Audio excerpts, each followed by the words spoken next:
So I think in today's society, a lot of people are feeling lonely, especially guys, because there's a lot of competition out there when you're meeting new people. If you want to go on a date or if you want to make friends, and you know, there's so many opportunities, so people don't have time to like give you a fair chance to get to know you. I think a lot of guys is struggling there, and yeah, what's your take on that? Yeah, like in one sense, we have more options than we've ever had before. Like, you know, when it comes to everything from like social media, you know, you can put yourself out there and you can interact with people on social media, on dating apps. You know, you have a greater opportunity than has ever existed for anyone in the history of mankind, in theory, to meet people of the opposite sex.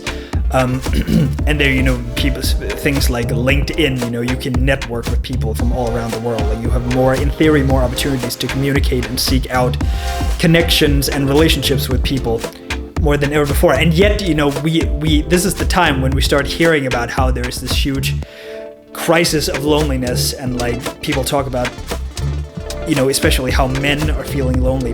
And it is kind of like an interesting dichotomy or an interesting paradox.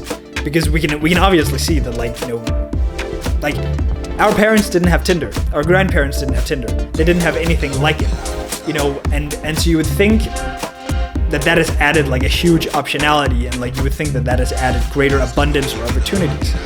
So, but then at the same time, you know, like we have loneliness apparently, you know, and one of the reasons, maybe one of the possible explanation could be maybe because there is such a huge optionality. Like maybe it just has led to such a huge turnover of relationships. Like maybe your standards have risen. Like maybe there is less. Maybe people will like ghost people or dismiss people or replace people for like the most minutia reasons, and then, you know, and maybe that has just led to like people being in a constant state of like seeking out, okay, there's always another match, there's always another swipe, there's always another like, there's always another this, another that, maybe that, and then in the end you're just still in the process of seeking out a relationship. Yeah, exactly. And you know, I like what you say that there's so many opportunities, and has gotten to a point maybe where there's too many opportunities. You know what I mean? Like it's so easy to disqualify a person for their outfit, their attitude, something they said, or maybe you misunderstood them or something. Like maybe you also, I think we all, to a certain degree, all of us are guilty of like subconsciously looking for disqualifies. Okay, on to the next one. You know what I mean? Like it's so easy to move on, and I think especially guys are feeling so lonely because their social media is not in their favor compared to if you're a hot girl. Let me just ask you a question, the viewer. Let me ask you a question, and tell me if this is something that you identify in your own life. If you go onto your Netflix account, will you find like a whole bunch of like shows where you have watched like 3 episodes or like 1 season or like 8.5 episodes or like something? Like, will you like, do you have like a bunch of shows where you've sort of like watched something for a while, explored it for a while, and then suddenly just dismissed it and jumped onto some other show? And of course, what is it that's different from Netflix from previous times? You know, like back in the day, you know, like there were 2 TV channels. There were fucking like 2-3 TV channels. So like whatever were on there, that was the fucking shit you were watching. And you were more likely to want to commit to seeing it all the way through because that was the only game in town, you know.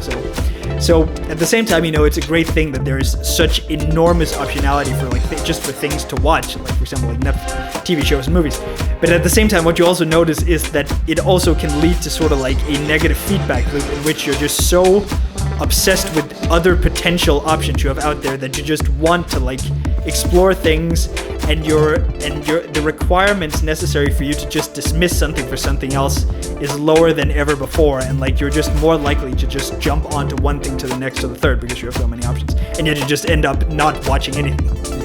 Yeah, exactly. And especially with TikTok, our attention span is like totally messed up. So yeah, of course, if you're like a guy watching if you're dating a girl and then you get into an argument and then screw this, let's get on to the next one. Or you're sitting and swiping and okay, she's interesting. Picture number 2. What is that? Okay, it's literally so small things. Sometimes you can just disqualify, and I think especially also with a lot of matches and opportunities girls have on the other side on Tinder, they are like even more like aware of disqualifying guys for the same reason. I think we're living in a weird time where there are so many opportunities, but also so many lonely people.